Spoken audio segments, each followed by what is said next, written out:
Muy buenas noches, bienvenidos una vez más a nuestro segundo programa ya de Contrapunto por Sociable Comunicaciones. Adriana Solano les voy a estar acompañando durante toda esta hora y vamos a tener un tema de fondo que es la comunicación política en tiempo de crisis. ¿Sabe el gobierno de Alvarado hablar con los costarricenses? De esto vamos a hablar y también de otros temas. Y para eso tengo de invitado a dos expertos en este tema. A Fanny Ramírez, bienvenida Fanny. Fanny es consultora internacional en comunicación política, ha sido galardonada en el 2019 como mujer influyente de comunicación política por la Academia de Ciencias y Artes Políticas de Washington. En este 2020 también ganó otro premio, así que Fanny, bienvenida y muchas gracias por aceptar la invitación. Encantada de estar acá, Adriana, y bueno, de compartir un poco este análisis con todos los costarricenses. Y tenemos otro invitado, Danilo, que no siempre lo vemos en medios, ha costado mucho, pero gracias por aceptar la invitación. Danilo Morales, él es periodista, es cineasta, es estratega político con amplia experiencia en diseño de estrategias de campañas electorales, también de comunicación en Latinoamérica, estratégicas políticas. Así que Danilo, muchísimas gracias por aceptar la invitación. Sé que no todos los medios tienen el privilegio de tenerlo y nosotros acá en Sociable tenemos la dicha de poder contar con su presencia. Mucho gusto, muchas gracias y realmente es una alegría estar por acá compartiendo con ustedes esta noche.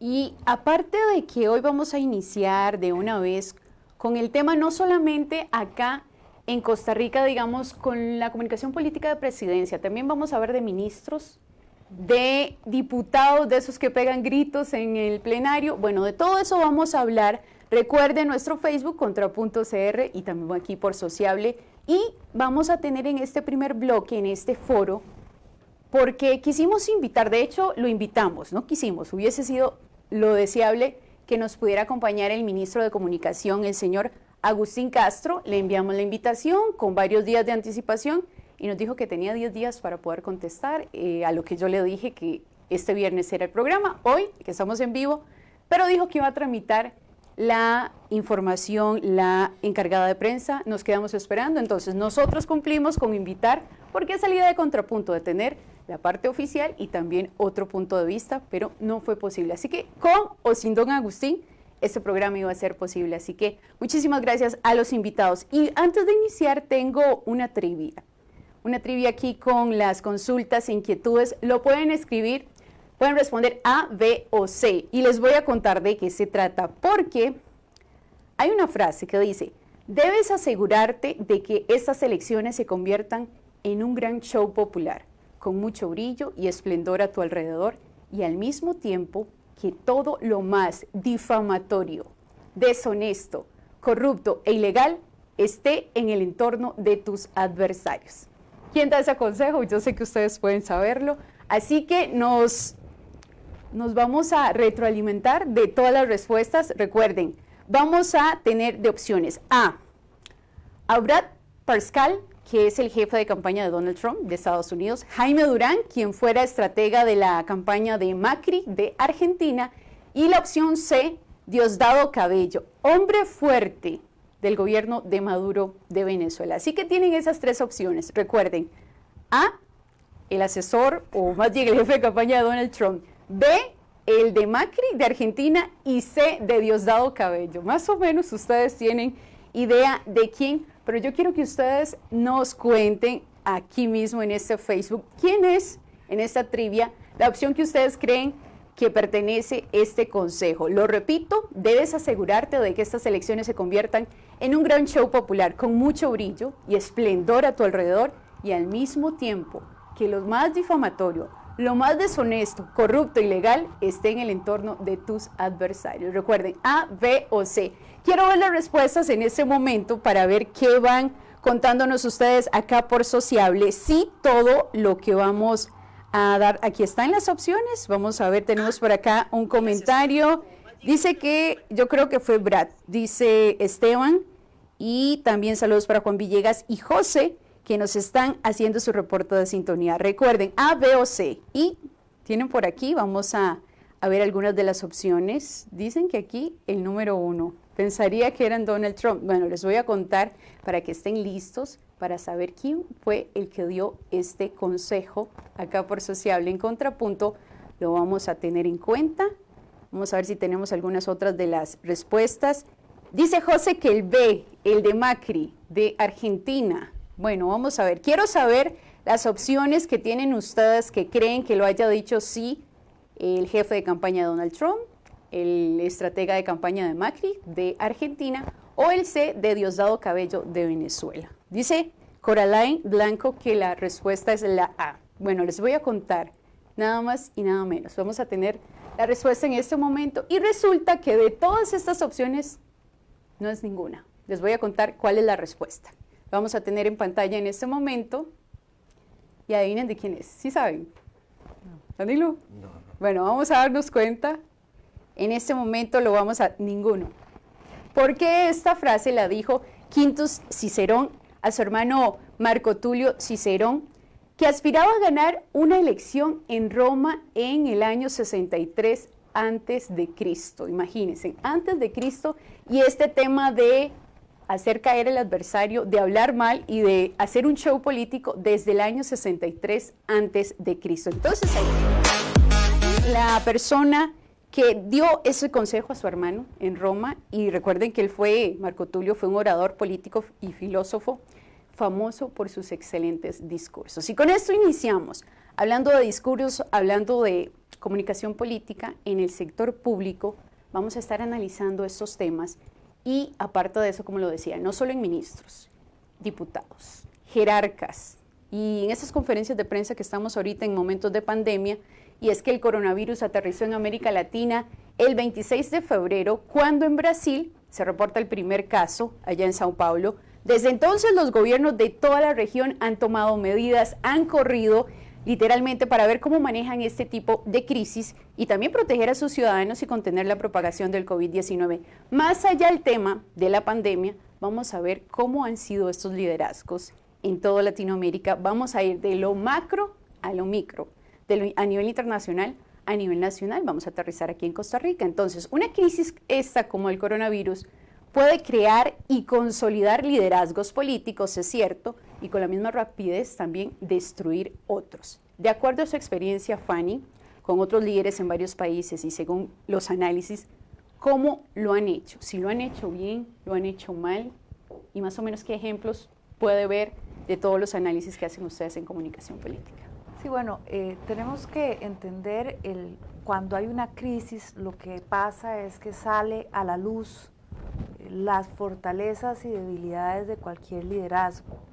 En este caso, por ejemplo, tenemos para el gobierno nacional una gran debilidad que se ha visto en la parte de liderazgo político. No es algo nuevo, es algo que ya se ha venido hablando desde el inicio de la administración. Tenemos una gran debilidad en cuanto a la comunicación política, por supuesto, y tenemos una gran debilidad también en todo, bueno, una de las características que hemos tenido aquí es también toda la improvisación y toda la gestión propiamente política, porque aquí y quisiera arrancar por ahí, cuando hablamos de comunicación política tenemos que entender que la comunicación política, que la materia prima de la comunicación política es la gestión política.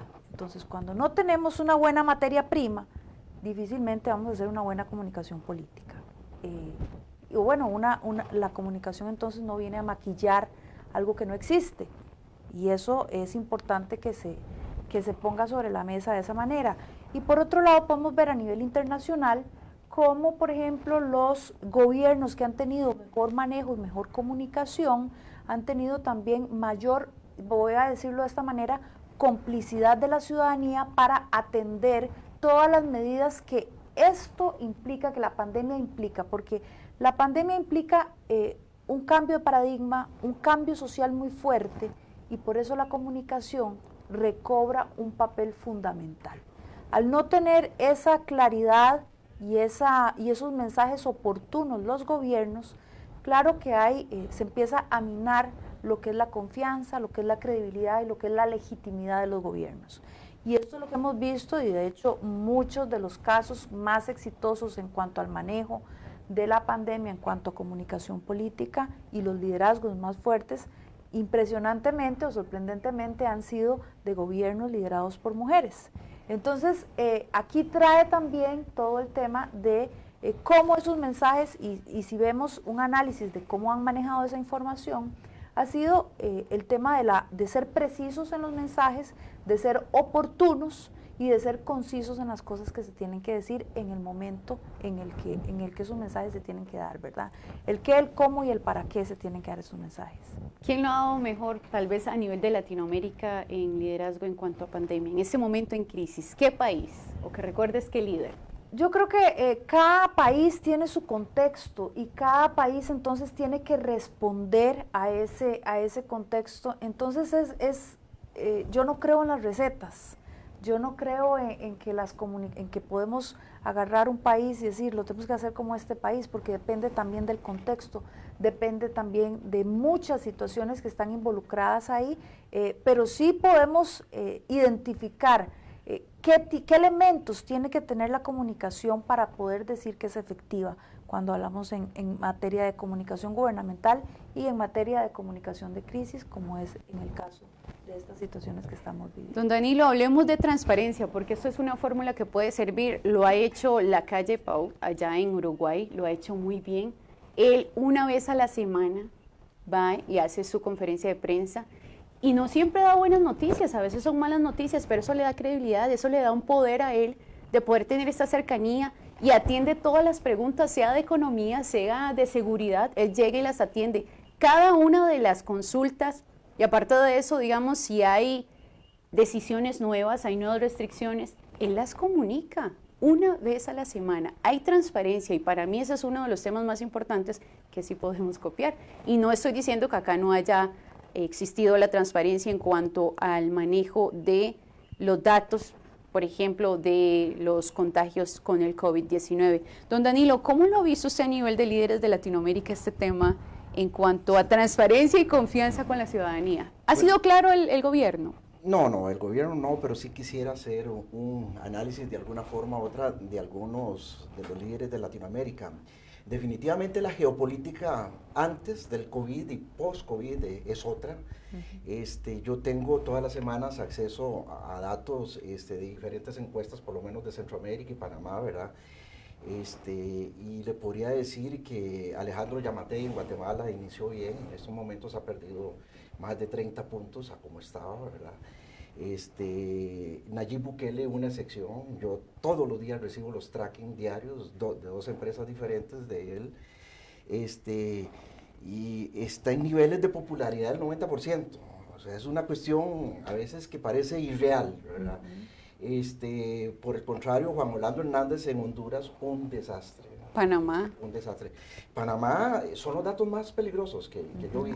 Y suben los datos, sí, es cierto, ajá, pero sí hay mucho roce. Según datos que vi de la Gallup, o sea, Panamá tenía uno de los problemas más graves, no solo con respecto a credibilidad, sino a gobernabilidad, porque el gobierno estaba, entre comillas, en alitas de cucaracha.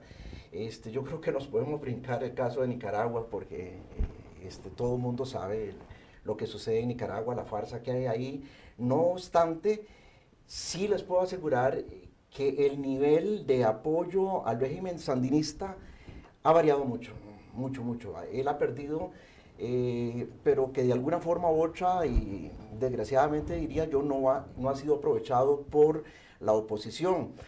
Y tal vez quería seguir con 2 o 3 casos importantes en Sudamérica.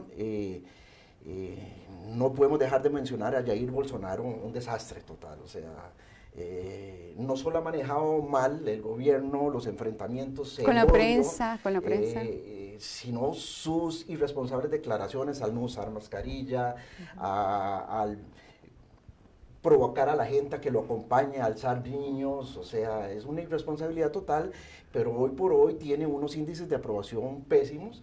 Y el caso positivo, definitivamente el presidente de Uruguay, que muy sorprendentemente para todos, después de 2 gobiernos de izquierda y había cierto nivel de escepticismo en un lugar tan polarizado ideológicamente, que ha hecho un gran papel, que propios y extraños reconocen, ¿verdad?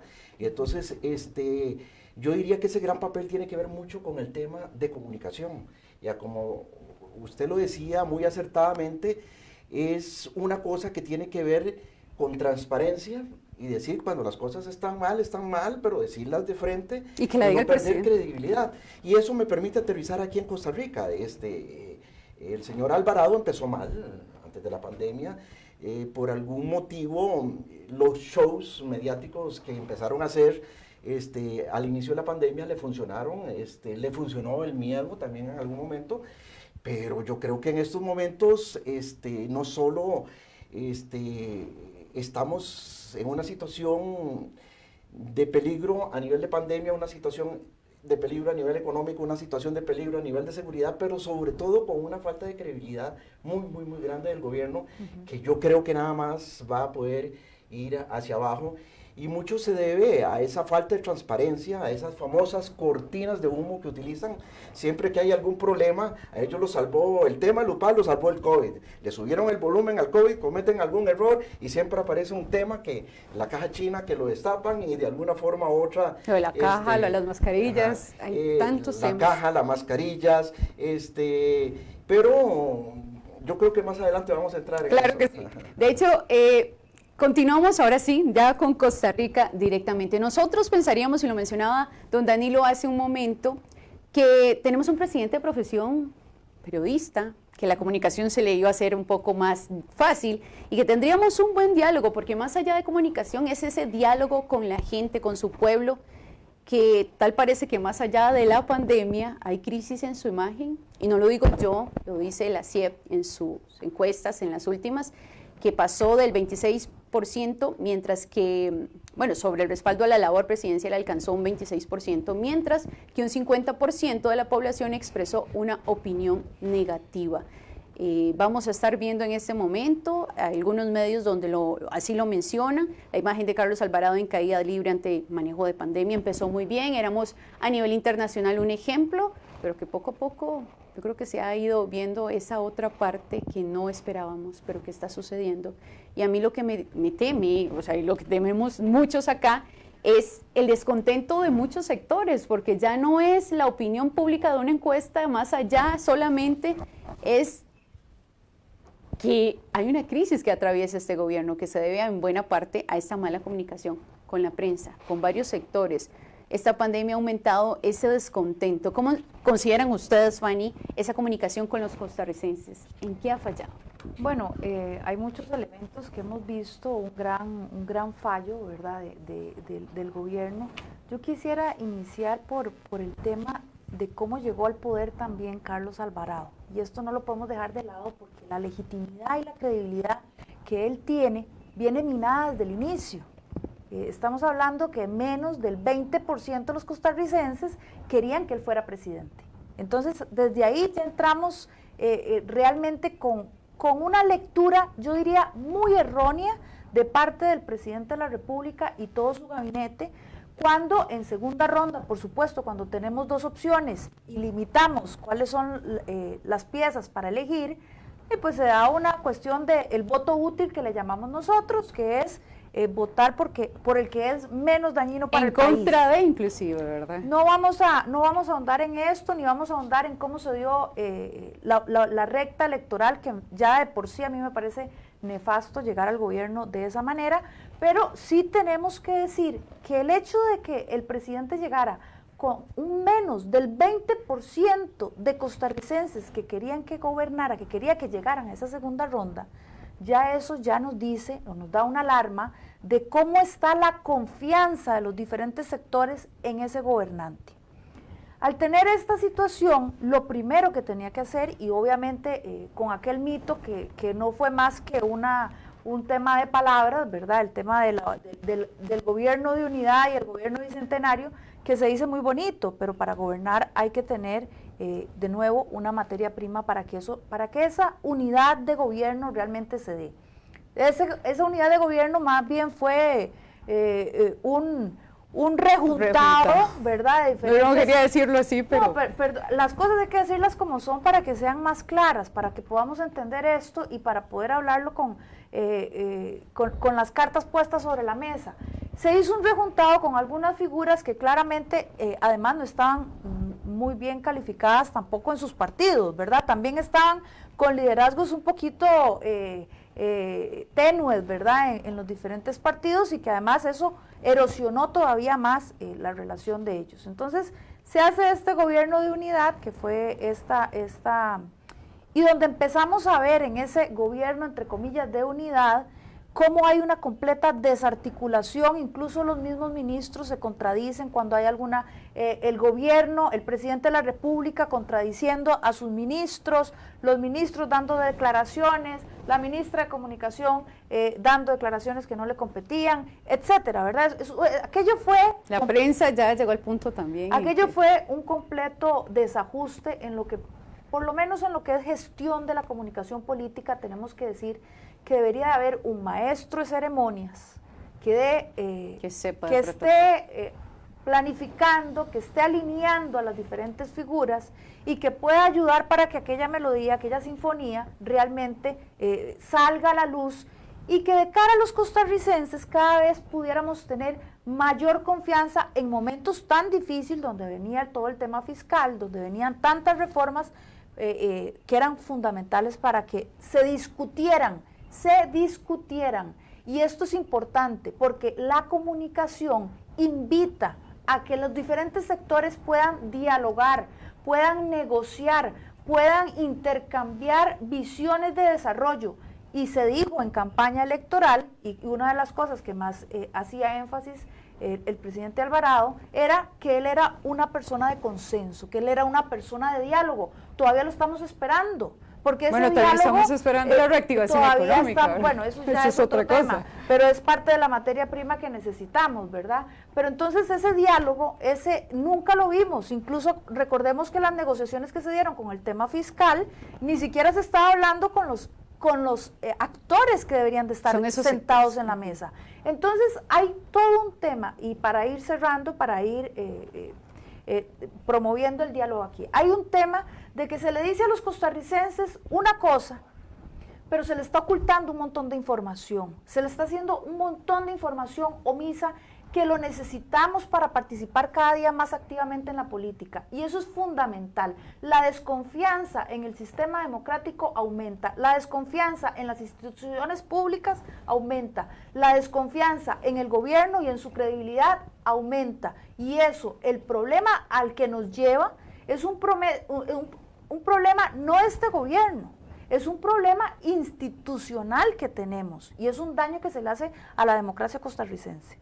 Mucho de la comunicación de administración pública también en estos temas. Fanny, muchas gracias por ese aporte. Don Danilo, ¿en qué ha fallado, o lo que considera usted que ha fallado la comunicación con los costarricenses en esta pandemia? Yo quiero también retomar un poquito lo que decía Fanny.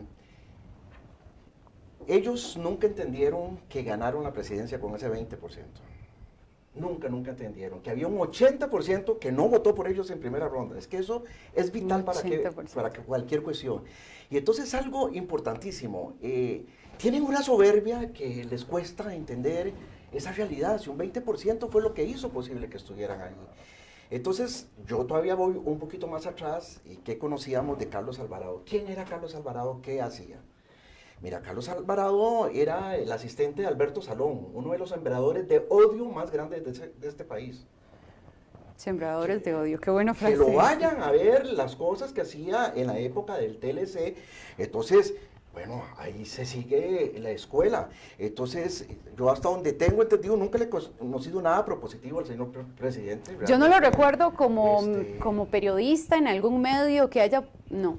O sea, no lo recuerdo siquiera, nunca. Entonces, eso me hace llevarme a lo siguiente. Llega y ganan con un apoyo pírrico, donde yo lo tengo que decir, y ni modo, yo voté en segunda ronda por Carlos Alvarado, porque no me podía dar el lujo que pudiera quedar la otra opción. Simple y sencillamente, de ahí fue así.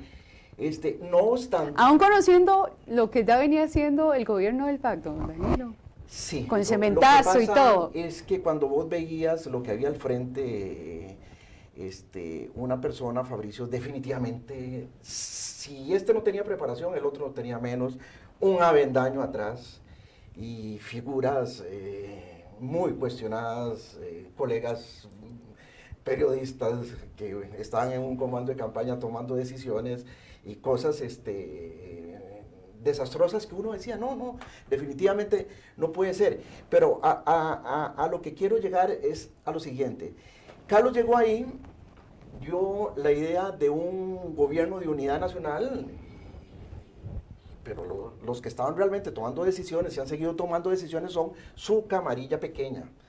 Su camarilla de gente inexperta que no por salir de presidente de la FEUR puedes llegar a gobernar un país, por Dios. Por Dios. Y es el que está manejando, más allá del actual ministro de Comunicación, la comunicación y muchas decisiones estratégicas en el país, pero es hábil y nunca aparece, ¿verdad? Y nunca aparece. Entonces, yo pregunto, ¿quién está tomando las decisiones? ¿Qué estructura hay? Y por el contrario, hay estructuras paralelas, o sea, ¿quiénes son los voceros? A mí me gustaría ver también que analicemos el papel de la primera dama. Muchas veces la información que yo tengo es que está causando grandes disonancias internas entre... Hay mucho anticuerpo con ella, ¿no? Sí, no solo hay mucho anticuerpo a nivel de lo que se puede percibir, sino tengo la total certeza y lástima que no puedo decir nombres y apellidos, de los encuentros que tiene con los equipos de comunicación, con el mismo muchachito antes que hablaba. Entonces, cuando no hay una estructura sólida que tome una decisión, cuando no hay una estructura sólida que tenga los objetivos claros, yo le pregunto al gobierno, ¿cuáles son los objetivos de ustedes de aquí para adelante? ¿Cuál es la ruta? O sea, si el objetivo fuera realmente pro país, bueno, llamemos de veras y bajemos la soberbia y digamos, digan la verdad en cómo estamos, en todas las cuestiones. Y muchas veces esta soberbia no puede traducirse a que como no sé, o que son los más preparados, que muchas veces uno cree, bueno, este es el mejor preparado, este es por el que voy a votar, estos son los diputados mejores preparados, bueno, aquel que dijo que era periodista y no lo era, en fin. Esta traducción de la soberbia realmente tal vez es que no saben, entonces golpeando la mesa, siendo prepotentes, siendo soberbio, logran las cosas según ellos. Mira, realmente lo que han logrado es todo a punta de cortinas de humo. No les conozco un acierto en todo el gobierno que yo diga, mira, me equivoqué o me hago qué orgullosos estamos de este presidente. No. Y no del presidente, del gobierno en general. Prácticamente que no hay una sola cartera, a excepción del ministro Salas, que venía haciendo una buena labor, se perdió en el camino. Yo creo que le entró el virus back, no el COVID, sino le entró el virus back a él y de pronto empezó a convertirse y yo soy el que mando, yo soy el que digo y nadie me contradice y problemas internos de comunicación tuvieron, pero entonces ¿quién manda y cuáles son los objetivos? Cuando uno lo van a contratar, lo primero que le dice a alguien, bueno, ¿cuáles son tus objetivos? Enséñame tu estructura. Y yo quisiera saber cuál es la estructura de comunicación. Cosas tan tremendas como que Carlos Alvarado, bueno, los dos guanacastecazos, le digo yo. Uno, el 25 de julio, donde perdió, parece que no le dieron la pastilla ese día, y perdió la compostura totalmente, y era descompuesto hablando. Un año después, casualmente, vuelve a aparecer en Guanacaste con Claudia a la par, si yo no conociera que es del PAC y hubiera sido su partido de derecho y de todo, súper misógeno, casi que no hable, quédese calladita, porque usted, así con la enagüita que está y con las manos aquí, quédese calladita. O sea, son cosas que uno dice, ¿qué está pasando allá adentro? No les veo lógica, las contradicciones ahora con las facturas del avionetazo, o del helicópterazo más bien, no puede ser. Bueno, una Pilar Garrido, un ministro Prieto, la semana pasada, que no nos vayamos tan lejos, es que no pegan una, perdón que lo exprese así, pero no pegan una, Fanny. No sé si respecto a eso la comunicación que está teniendo doña Pilar Garrido ha sido oportuna, el señor Prieto también con sus declaraciones, que muchas veces en lugar de ayudar al gobierno, de ser ese escudo, no lo está haciendo. Yo tengo mis dudas de que lo estén haciendo tan mal, y lo estaba diciendo hace un momento Danilo, en cuanto a las cortinas de humo. O sea, yo ya me pongo a dudar si realmente esas cortinas de humo hacen el propio. son metidas El de pata. FMI, venía el O FMI sea, también. ¿verdad? Y todo el mundo habló del helicóptero. En O habló de Ya yo Prieto creo que el segundo después. En debate- realidad, Por debajo ya cada están. vez que hay un tema complicado, hay un tema bueno, el famoso cuando avisaron, cuando anunciaron la reactivación económica, al día siguiente fue todo lo de la pañoleta. O sea, son demasiadas coincidencias Ya que es lo mucho, hacen ya a es uno mucho. pensar que a lo mejor sí hay una estrategia detrás y unas tácticas así medio maquiavélicas. Seguro le dicen ¿verdad? en Twitter Porque sí es... alguna asesora, mira, ponga esto para Pues sí, revolver. sí es ¿verdad? impresionante y aquí yo, aparte de lo que nosotros percibimos, porque también es importante entender que la comunicación política, la comunicación general, nosotros trabajamos creando percepciones sobre lo que está pasando.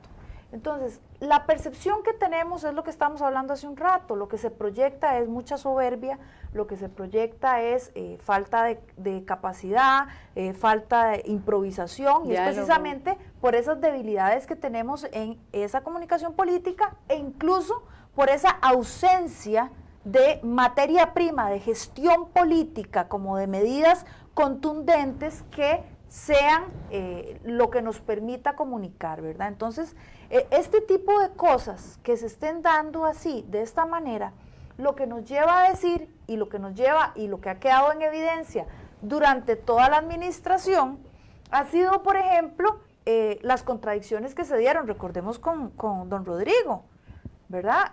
Don Rodrigo decía una cosa y en la tarde el presidente lo desmentía. Y si lo tiraba para ver cómo reaccionaba la gente. Al también. ministro más importante De en un Hacienda en momento, este momento. o el ministro de Hacienda se le hacía eso, ¿verdad? O sea, o la misma Pilar ha salido diciendo algunas declaraciones y luego ha tenido que echar El para tema atrás. de Roseros. O la lo estamos comparecencia de doña Pilar y don Elian en la Asamblea Legislativa, que perdón, eso da vergüenza. O sea, es que uno no va a una exposición ni siquiera en la universidad sin tener claro cuáles son los datos. Eso es vergonzoso y eso realmente no se trata de comunicación. Eso se trata de mediocridad en la función pública. Vuelvo a esto, doña Fanny, muchas gracias. ¿Qué puede aportar la comunicación política para mejorar la calidad de nuestras democracias?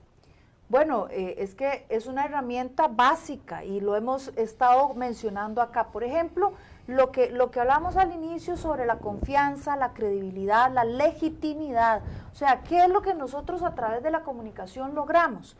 Bueno, que haya un entendimiento y se genere un vínculo con la ciudadanía. ¿Cuáles son? Sabemos, en todos los países, desde el gobierno local hasta el gobierno central, los recursos siempre son limitados y las necesidades son muy amplias. Quiere decir que tenemos que elegir cómo administramos un territorio, cómo administramos, y por eso es que se eligen, y en este caso nosotros desde la parte de la representación, cómo se eligen algunos representantes y autoridades políticas para que tomen esas decisiones. La toma de decisiones debería ser con base en esa legitimidad y credibilidad para que haya un respaldo ciudadano. Pero qué error más grande del presidente cuando dice: a mí no me interesan los datos de las encuestas. No hay una señal más irresponsable que precisamente decir: no me importa cómo me está viendo la gente. Debería por lo menos ni siquiera no decirlo. Cuando él habla, yo no estoy aquí para ser popular, no, perdón, o sea, no se trata de ser popular, se trata de que tiene un mandato y ese mandato implica también ser responsable y transparente en su gestión política. Y cuando las personas le preguntan qué es lo que está haciendo y cuando las personas y los costarricenses pensamos que tiene una mala gestión política, su deber es salir y dar la cara y no hacer la del avestruz las veces que sean necesarias y enfrentar las preguntas de la prensa y no, por ejemplo, seleccionar las 3 preguntas que me convienen como gobierno y cerrar ahí. Y se cerró la porque conferencia ya de no prensa. más. Entonces, la comunicación política lo que hace es fortalecer el vínculo con la ciudadanía, fortalecer esa confianza que puede tener la ciudadanía en decir: están tomando las decisiones, aunque sean difíciles, son las mejores decisiones, no como está pasando ahorita, que todo lo que hace el gobierno se cuestiona, todas las medidas que nos recomiendan se cuestionan. ¿Será lo mejor? Nos pone a dudar porque no ha habido una comunicación de frente, una comunicación que realmente con datos se respalde qué es lo que está haciendo el gobierno y para qué lo está haciendo. Y por supuesto que nosotros, dentro de nuestra percepción y dentro de nuestra realidad, pues cuestionamos algunas cosas que parecieran de sentido común. Entonces, si se están tomando decisiones con base en datos, como tanto nos dicen, cada vez que dan medidas arbitrarias o medidas que consideramos que no son tan reales, digamos, con lo que estamos viviendo, bueno, qué diferente sería si nos mostraran esos datos, como en la conferencia pasada cuando dijeron, la restricción está directamente vinculada con los casos de, bueno, ¿dónde están esos datos? ¿Quién ¿Por qué no genera? muestran esos datos? ¿Por qué no muestran esa correlación? ¿Por qué dejan así como en el aire esa situación? Y bueno, obviamente no escogieron ninguna pregunta de esa de ningún periodista. Entonces, es necesario fortalecer la confianza, la credibilidad y la legitimidad, porque eso hace un respaldo en la toma de decisiones y eso hace que realmente haya mucho mayor, y lo vemos en El Salvador, por ejemplo, con lo que está pasando, con todo lo que podemos criticar o no, pero es el respaldo ciudadano lo que le permite también a los diferentes políticos poder hacer cambios radicales en momentos complicados como los que estamos viviendo. Danilo, Sí. para mejorar esta calidad en nuestras democracias y el tema de la comunicación política, ¿cuál es su opinión? Gracias, Juan. Mira, hay una máxima en comunicación política que cuando un gobernante tiene menos de 50% de apoyo, ya empieza la debacle a perder la deslegitimidad, ¿verdad? Según números que estuve yo viendo ayer, no los de la Universidad de Costa Rica, sino de otras casas privadas, ya ha bajado prácticamente en todas. A él pareciera no importarle, pero sigue insistiendo en algo. O sea, yo no sé, y quiero devolverme un poquito a todas estas cuestiones de las cortinas de humo, de las cajas chinas, porque es que en eso sí son fuertes. Pero eso lo salvan de una ocasión específica, pero lo que hacen es que después de que pasan esa ocasión específica, hay más división en la sociedad, hay más odio. Siempre que va a suceder o meten las de andar, como dirían por ahí, en algo, de pronto aparece Fabricio como tendencia. De pronto aparece las muchachas. Pero ellos mismos lo generan. Sí, no, fulano dijo esto, sí. fulano dijo lo otro. De pronto aparecen las muchachas pintando pro aborto cuando no tiene que haber. Que las estatuas, por favor. Ajá. De pronto, o sea, yo digo que hay un trío de señoras que son las que se ganan el total odio de la gente y saben que cuando escriben sobre algún tema se van a ganar toda una reacción. Paola Vega, la otra diputada Carolina, ¿verdad? Y la señora Batalla. Cualquiera de esas tres están en los temas álgidos y como cuando sucedió que iban a cobrar no sé cuántos cientos de dólares por los seguros para los que pudieran entrar y entonces ya se dieron cuenta que metieron las patas y de pronto aparece esta batalla y pone todo una cuestión ahí que generó una cantidad de anticuerpos, se mete el mundo de Twitter, se mete la gente a opinar en Facebook y todo y genera un distractor que menos de una semana después tuvo que rectificar el INSS. Pero bueno, ya habían amainado. El tema de la defensora de los habitantes. O sea, fue otro distractor. ¿Cómo le han dado a la defensora de los habitantes? Conste que no la defiendo. Pero ¿cómo le han dado a esta señora para por hacer bien su trabajo, para perdone, pero... las falencias, por ejemplo, de la IA, porque la de la IA es de sus fichitas que tienen entre su argollita. Bueno, el pero... viaje en las vacaciones, yo me pregunto, o sea... no es que lo hicieron el propio, no creo que sean tan brillantes para eso. No lo hicieron el propio, pero una vez que estuvo ahí, le dieron y presentan facturas falsas y que por este otro lado y que por la otra y que aquí y que dime que y qué pasó ayer. Ayer pasó en segundo debate lo del Fondo Monetario Internacional y nadie habló de eso. Pero lo más jodido de esto es que no solo se habló de esa aprobación que posiblemente sea necesaria para el país. Se vendió que iban a hacer un cambio de más de 500 millones de dólares de deuda cara por deuda barata. Y ahora Se supone. No se supone. Ya ahora resulta que va a haber 10% para la caja.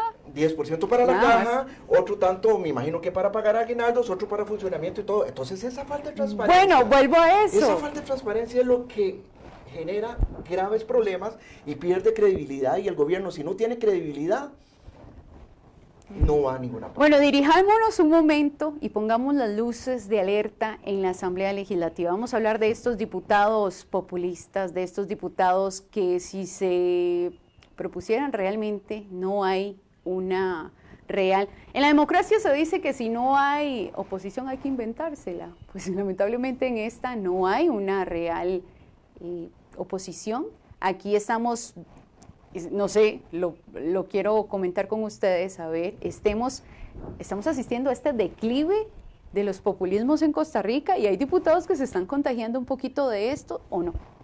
Perdona, yo te voy a interrumpir. Yo creo que no es declive, es auge del populismo más bien. No, que estemos, ok, consideren que actualmente estemos asistiendo a este declive de los populismos en Costa Rica, por un lado, pero por otro lado está también aumentando esto en los diputados, porque diríamos que bueno, el presidente populista ya no tanto, pero enfoquémonos ahorita en los diputados. Mira, bueno, está en auge más bien. Está en auge, definitivamente. O sea, las declaraciones que dio, ni me quiero acordar el nombre ayer. O sea, puedes estar de acuerdo, ¿no?, con el doctor Salas, el ministro de Salud, pero ya llegar a esas canalladas de lo que dice, no puedo ni cuidar a su papá, que nos va a cuidar a nosotros. Ya eso raya en cuestiones y desgraciadamente no es solo una enfermedad PAC. Esta cuestión del populismo está en todas las fracciones. La encontramos en Liberación Nacional, la encontramos en la Unidad, muy metida, la encontramos... ¿Liberación? ¿Ah? ¿En Liberación? Por eso, Liberación, sí. No, por supuesto, Liberación. La encontramos, en los dos partidos cristianos que hay, y tal vez donde es más consecuente, lo veo yo de José María Villalta, que está haciendo lo que uno esperaba de él. Yo no lo veo entrando en esas cosas, pero qué populismo más. Y es consistente, que lo que dice lo hace. Es consistente, sí. Perdón, pero hay diputados que en la mañana critican que el ministro, que Garnier, que aquí, y en la tarde vamos a votar. No votemos, porque no. Entonces, no hay una consistencia. Entendamos también. de dónde surgen los populismos. O sea, yo creo que esto es importante también para poder analizar por qué es que se fortalecen los populismos. En un sistema en donde las instituciones y el gobierno empieza a dejar de dar respuesta a las necesidades de la ciudadanía, y en un gobierno en donde, o en un sistema en donde cada vez se confía más en algunos líderes mesiánicos, ahí se fortalece el populismo.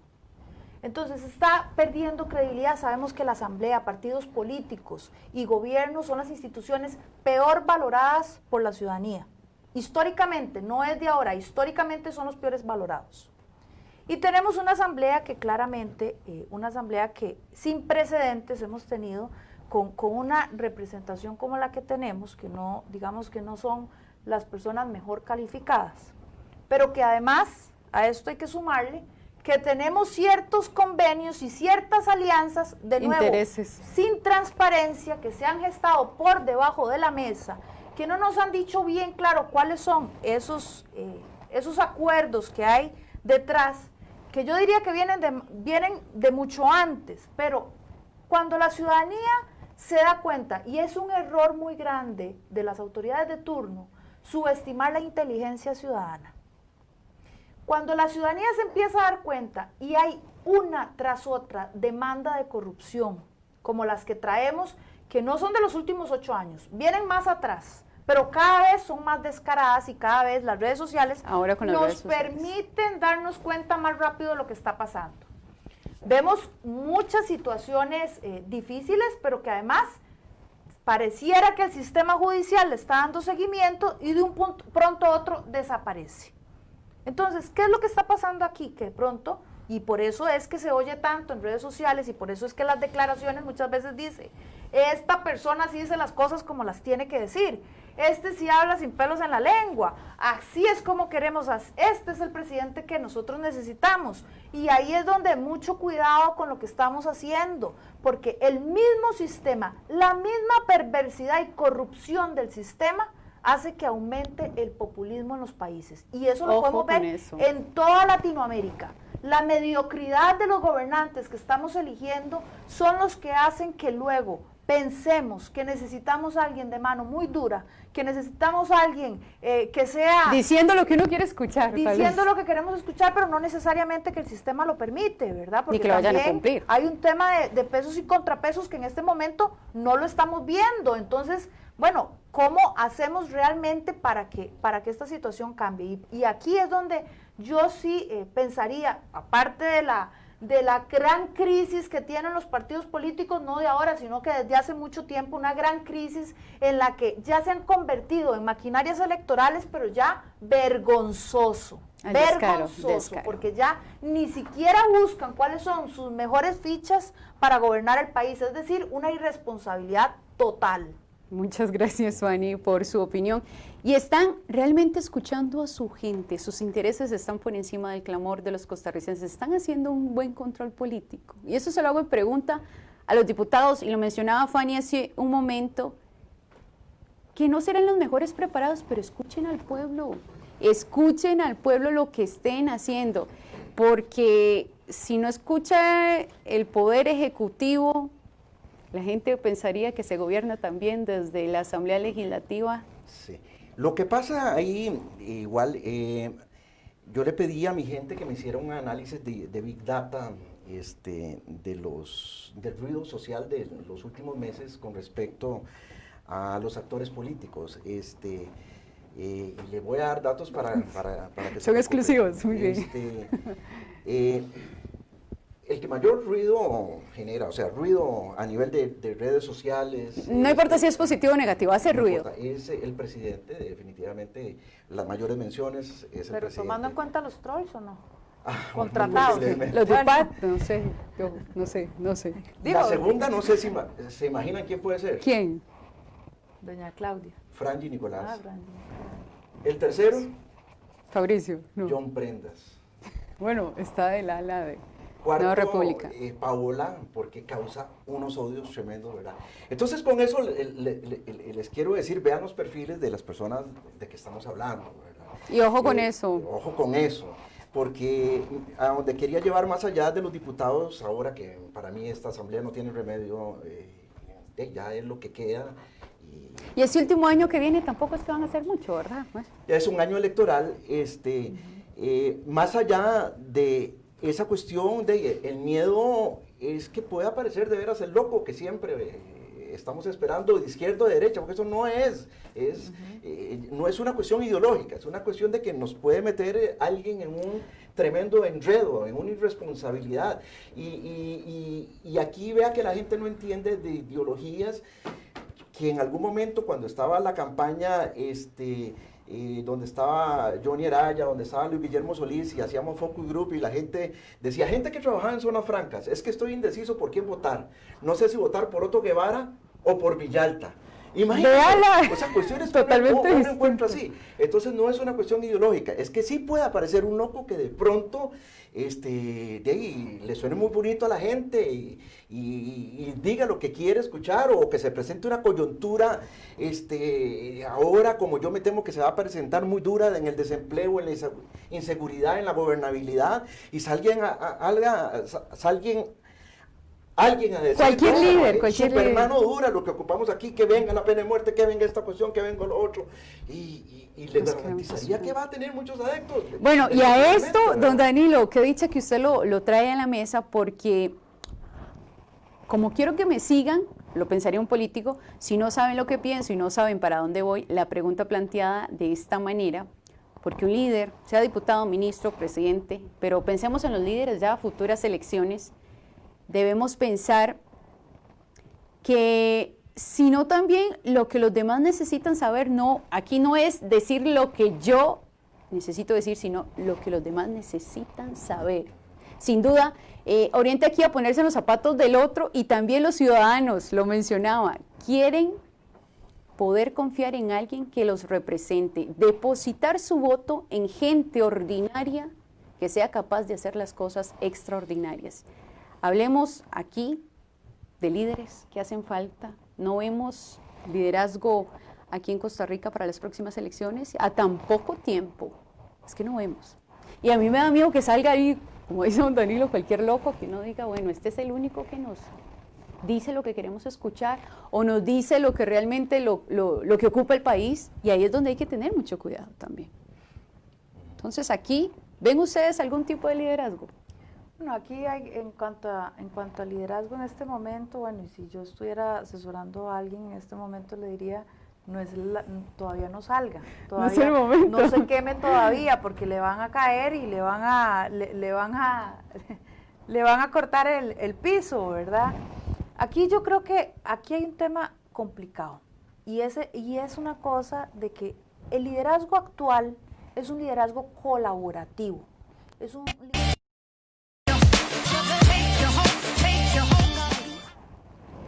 y cambia completamente el paradigma del liderazgo al que estamos acostumbrados, que es una sola figura fuerte, y por eso cuando nosotros muchas veces hacemos campañas, estamos al frente de un proceso electoral, siempre hacemos el esquema de cuál es el candidato, cuáles son las fortalezas de ese candidato y cómo lo hacemos de alguna manera como un pavo real para resaltar esas cualidades que tiene el candidato, ¿verdad?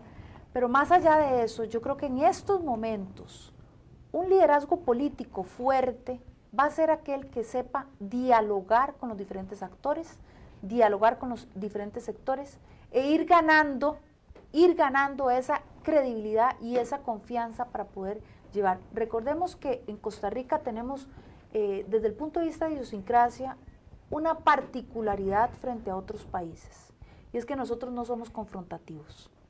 Nosotros no somos ciudadanos o no somos personas. Porque no hemos visto la inestabilidad como tal, que nos guste, tal vez. No nos gusta la confrontación en general. Y vean que cuando ya estamos en un momento límite, echamos para atrás. Sí, ya me contestó más. ¿Qué ha pasado en estos últimos tiempos donde la gente se ha tenido que tirar a la calle, los diferentes sectores, las diferentes cámaras? Ver a un señor Llobet frente a Casa Presidencial. Es una ausencia total, bueno, ya sabemos que liderazgo político no hay, pero es una ausencia total de capacidad de escucha de parte de los gobernantes. No queda más que tirarse a la calle.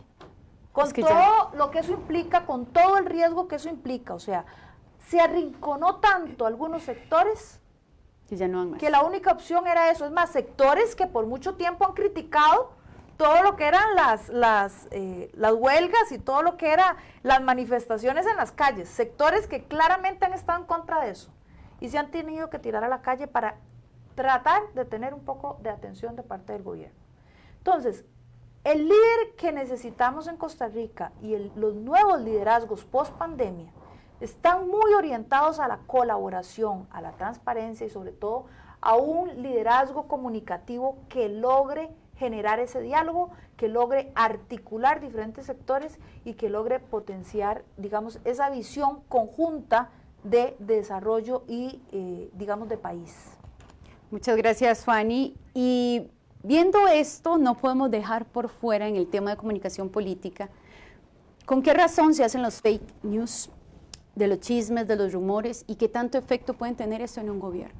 Danilo, tal vez si nos puede comentar, y luego Fanny, sobre este tema. Bueno, mira, yo soy un convencido que por lo menos en una campaña electoral, en no gerenciar y tomar en serio los rumores, las noticias negativas y las fake news es un error tremendo. De hecho, creo, por lo menos en todas las campañas últimas que he participado, realmente las elecciones no se han decidido por un buen candidato, por una buena propuesta de gobierno, y sobre todo cuando están muy ajustadas, sino por temas de odio, por temas de ese candidato no me gusta porque es esto, porque lo otro, ese candidato es el de los ricos, ese candidato es un soberbio, ese candidato tal, y cuando vos encontrás a la gente del 100% que votaron por el candidato ganador y vas y le haces una encuesta, ¿y por qué votó usted por ese candidato? Solo un 3% dice que votó por el programa de gobierno. Ni lo leen. Y tengo mis dudas, o sea, del 100% de los votos que obtuvo, más o menos entre un 15 y un 18%, para ir cerrando números, dice que votó por el partido, sobre todo en lugares donde el partido representa algún nivel de tradición. Digamos, Liberación tiene un voto duro por Liberación cercano al 15%, la Unidad un poquito más bajo, y entonces por ahí va. Un 20% por el candidato, y el otro 60% que falta, dice, porque el otro candidato me caía mal, porque el otro candidato era esto, porque el que estaba aquí allá son los ricachones, porque este es comunista, porque este es un hijo de la gran tal. O sea, entonces muchos partidos gastan una millonada en programas de gobierno y presentarlo en organización, en el día de que la comida, que el transporte, que esta cuestión y lo otro, y no han entendido que la gente al final va a votar simple y sencillamente por el que de alguna forma generó Alguna emoción. y gana, o sea, el odio le gana el amor. Divide y vencerás también. Yo le digo, tanto en la primera ronda como en la segunda ronda de aquí vivimos eso, pero sobre todo en la segunda ronda.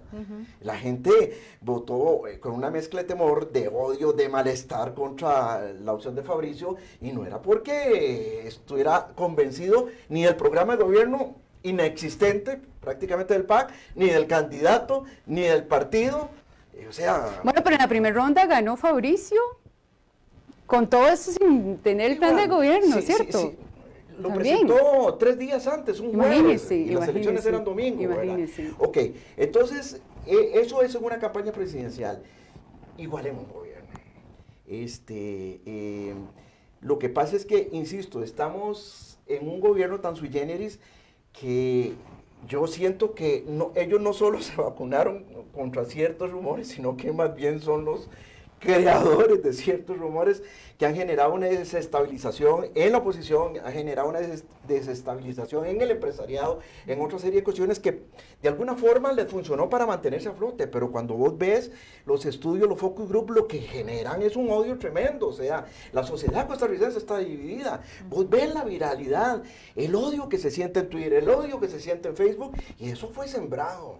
Fue sembrado para ganar una elección, fue sembrado para mantener un modelo, pero que en este momento ese odio es peligrosísimo para la estabilidad del país, es peligrosísimo para el futuro de nuestros hijos. Yo tengo muy serias dudas de cómo vamos a salir de este enfrentamiento tan duro en que estamos, ¿verdad? Bueno, esas campañas de contraste es esto, de hablar, de sacar cosas feas en contra del otro para poder posicionarme y no precisamente hacerlo ellos directamente, sino tienen sus comandos, hay un cuarto de guerra que es donde se hace toda esta planeación también, y este tipo de cosas, esta campaña de contrastes, pues sube muchas veces a un líder que no debería, pero que están haciendo su trabajo sucio, y no estoy diciendo que las campañas de contrastes sean las que ganen directamente, pero tienen su efecto, ¿cierto o no? ¿Bueno? Sí, tienen su efecto y hay que hacer campaña de contraste, hay que diferenciar entre la campaña negativa y la campaña sucia, son cosas completamente diferentes. Pero bueno, yo no quisiera ahondar en tecnicismos porque creo que no es el espacio. Sí me gustaría tocar el tema de las fake news brevemente en cuanto a el impacto que tienen las fake news en la sociedad.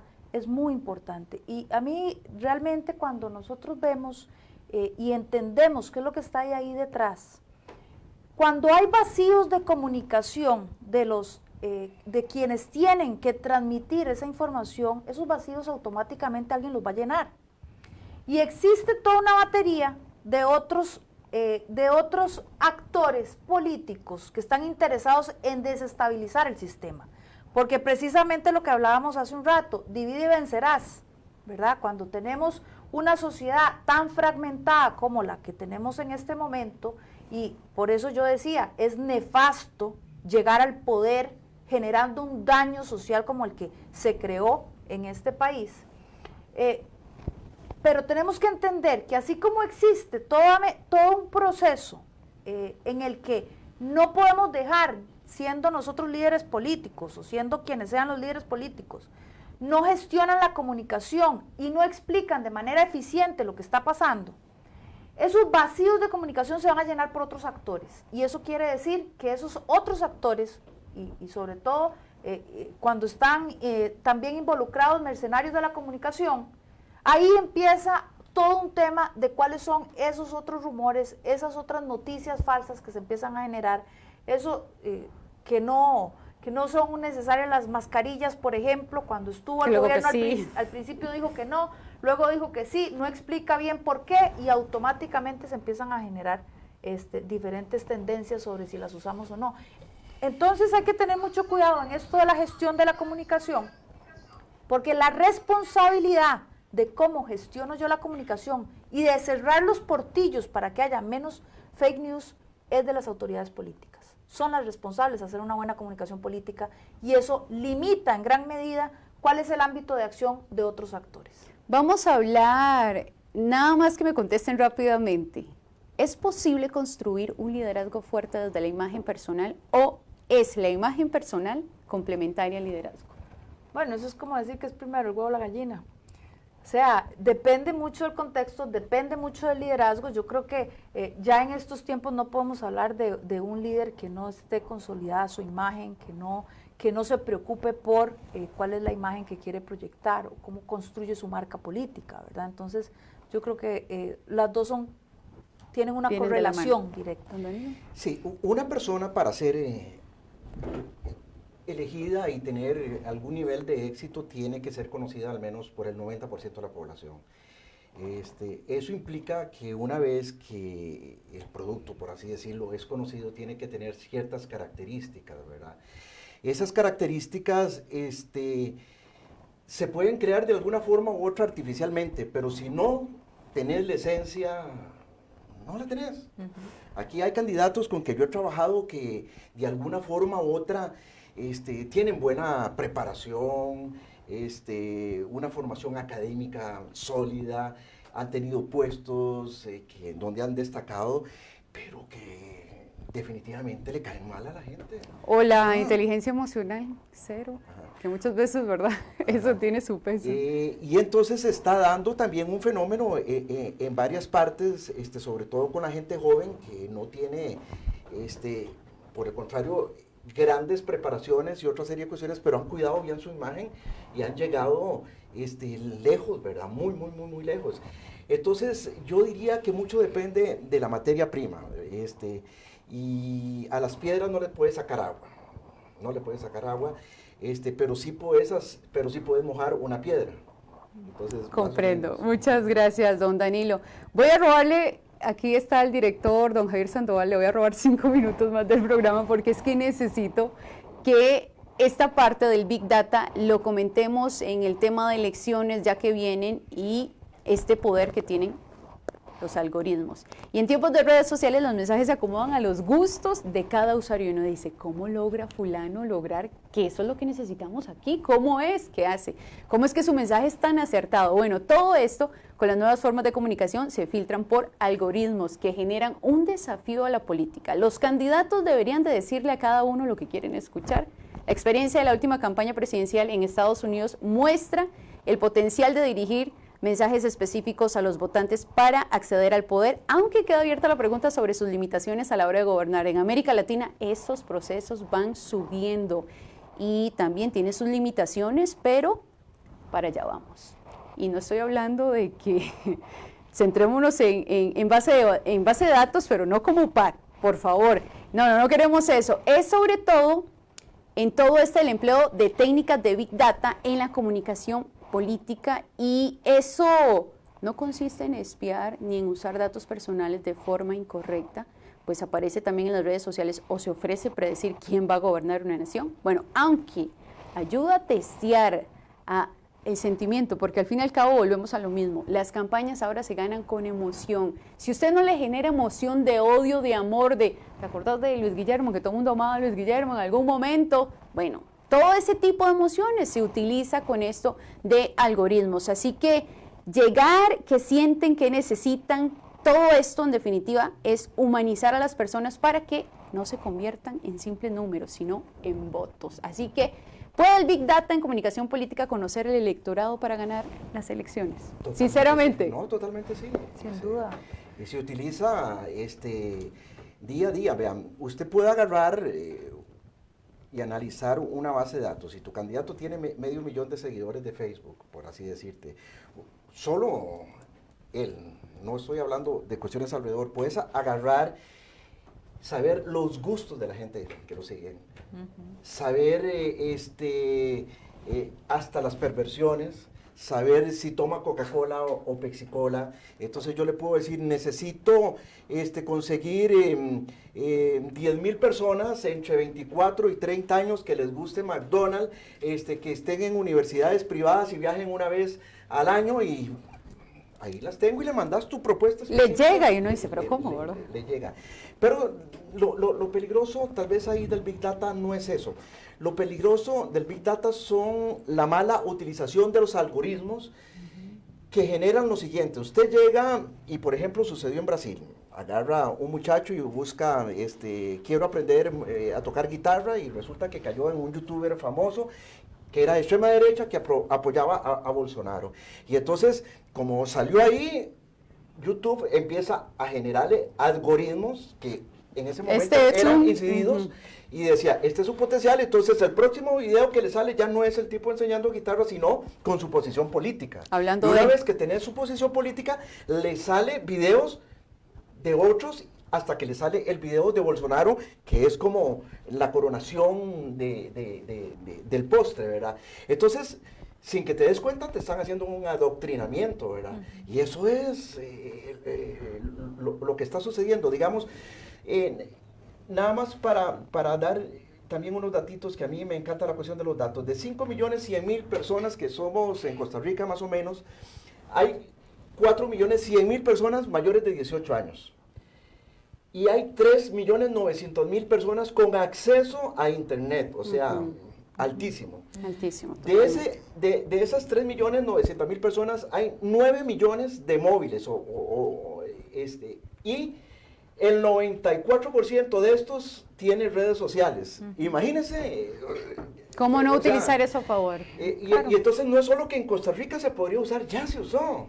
El tema de la negrita ya se usó, el tema se traspasaba totalmente de WhatsApp en WhatsApp, y generó toda una cuestión que fue un breakpoint 8 días, 10 días antes de la elección. Como 3 días para que no hubiese chance de poder responder, ¿verdad? Es algo increíble que está todo totalmente... por acá tenemos algunos mensajes que me hacen llegar. Producción, la debilidad en la comunicación política en Costa Rica no es de este gobierno, ha sido histórico y se nota en la falta de capacidad para transmitir correctamente el mensaje a la población sobre proyectos, propuestas y sobre todo la verdad del rumbo que tiene un país en lo económico y social. Nuestros políticos no se preparan o no se asesoran, o los asesora el enemigo, no lo sabemos, en la forma de cómo comunicarse bien hacia el pueblo. Antonio Mora dice, ningún político desprecia las encuestas. Increíble que un comunicador como Carlos Alvarado haga todo lo contrario, y Dios libre, fuera médico. Esteban dice, yo creo, muy interesante el tema, saludos, excelente tema. Magdalena, ¿qué recomendaciones le dan los especialistas al gobierno Alvarado para que su comunicación entonces sea asertiva respecto a la confianza y tranquilidad de quien escucha sus mensajes en esta crisis de salud pública y financiera? También hay una carencia de pensamiento crítico en la sociedad en Costa Rica. Excelente espacio, un aporte muy provechoso. Muchísimas gracias, Enid.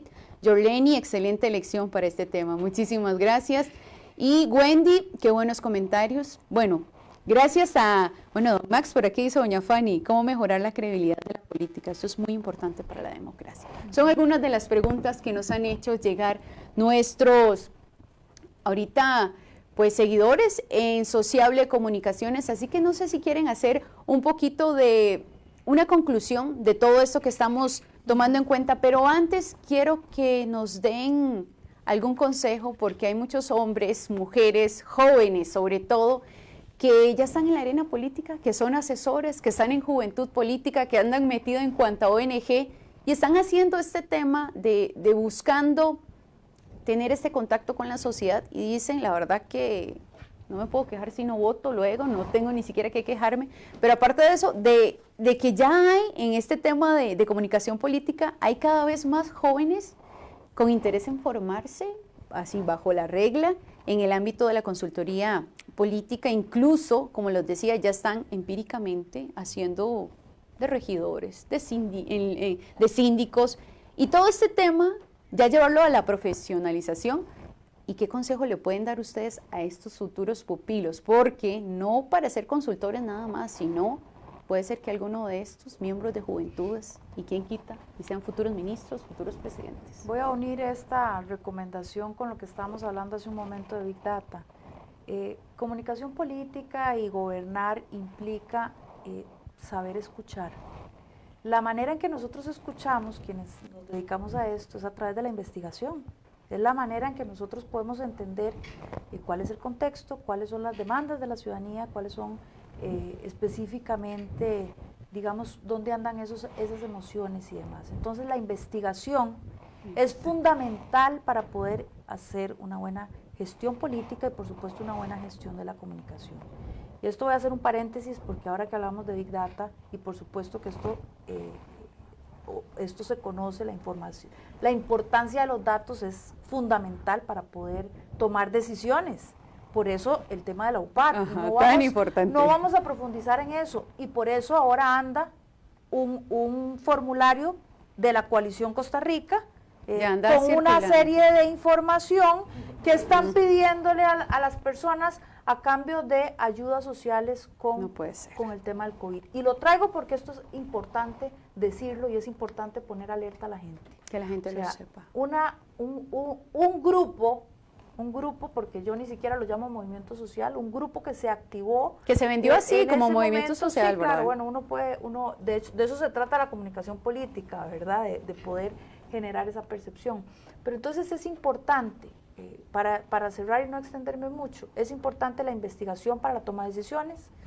Ya eso de que esto lo hago a puro olfato político, yo creo que ya tenemos que evolucionar eso. Es importante una escucha activa, es importante conectar con la ciudadanía, y para eso la investigación es la herramienta fundamental que tenemos que utilizar. Y por otro lado, mucho cuidado con nuestros datos, mucho cuidado con cómo gestionamos nuestra imagen, cómo gestionamos nuestra información y dónde ponemos esa información. Y mucho cuidado también porque hay muchos grupos que también saben la importancia que tienen estos datos para la toma de decisiones. Y me sorprende que un Tribunal Supremo de Elecciones no haya dicho nada sobre ese formulario. Y ahí lo dejo. Y pueden decir que es que no están enterados. Bueno, pero bueno. No debería. Ojalá que alguien de comunicación, nosotros lo podemos hacer acá desde Sociable, este trámite de este formulario que nos está anunciando, pues, y que no sabíamos muchos, doña Fanny. Don Danilo, ¿qué recomendación le podría dar usted a estos jóvenes que serían los pupilos en comunicación política? Mira, para eso no hay una receta. Básicamente yo le diría lo tradicional, desde el punto de vista que uno le diría a cualquier hijo: estudie, prepárase, interiorice qué es lo que quiere. Si estás metido en política, preocúpate por saber, pero no solo lo que encontrás en internet, no solo la fachada, sino lástima que estamos en este tiempo, pero yo les recomendaría un contacto directo con el pueblo. O sea, yo cuando voy a alguna campaña, lo primero que hago es andar en taxis para arriba y para abajo, ir a meterme al mercado a comer. Por allá las asociaciones de desarrollo que tienen tanta información también. Ahí encontrás una riqueza enorme, porque si no, solo vas a tener la visión del político, y la gente, una vez que se mete a política, se cierra de una forma tremenda, y eso no debe ser. Si vos querés realmente preocuparte, ayudar al pueblo, eso no lo vas a conseguir en un libro. La única forma es ir a ver qué le chancletear, como dicen, ¿verdad? ¿Cuáles son sus ilusiones, sus esperanzas, sus odios, sus miedos? Y si logras tener con claridad eso, se van a dar cuenta que no es de una ideología, que no es de libre mercado, sino que las necesidades, la ilusión, la esperanza es una, y es estar bien hacia el futuro y tratar de dejar lo mejor para sus hijos, ¿verdad? ¿Alguna conclusión, Fanny, que quiera agregar más? Porque ya... Bueno, referirme un poco a la pregunta que hacían las personas que nos están muy amablemente siguiendo. ¿Qué podemos recomendar en concreto? Bueno, primero transparencia, ser oportunos en los mensajes, ser claros en los mensajes, y por supuesto la escucha activa a la ciudadanía. Yo sé que ahora están haciendo el gobierno esto de dialoga y propone y todo, pero ojalá que lo tomen en cuenta, porque nada hacemos con estos datos que están sumando y haciendo foros muy bonitos. Yo creo que, de hecho, hay muchos sectores que están emocionados con que los tomen en cuenta, pero que ojalá realmente Yo creo que hagan puede con ser algo ellos así como eso. el bono proteger con G de gobierno. Con G de gobierno, ¿se acuerdan? Qué increíble. Bueno, parte de todo lo que hemos tratado de, porque este tema da para mucho, pero que hemos tratado de resumir en comunicación política. Muchísimas gracias por su sintonía y por supuesto los esperamos el próximo viernes a las 8 de la noche. Fanny, Danilo, muchísimas gracias. Fue un panel de lujo, lo puedo decir, lo puedo asegurar. Y qué rico saber que hay tanta información de expertos que están en el mano a mano, que están asesorando, pero que aparte de eso nos hacen ver otra visión de realidad que no lo vamos a encontrar en los medios de comunicación tradicionales, que no lo vamos a encontrar en Facebook, así porque así ellos lo están dando y nos están dando inclusive algunos temas para que tengamos en cuenta para las próximas elecciones. Así que muchísimas gracias por aceptar la invitación. Gracias. Recuerden, Contrapunto el próximo viernes a las 8 de la noche por Sociable.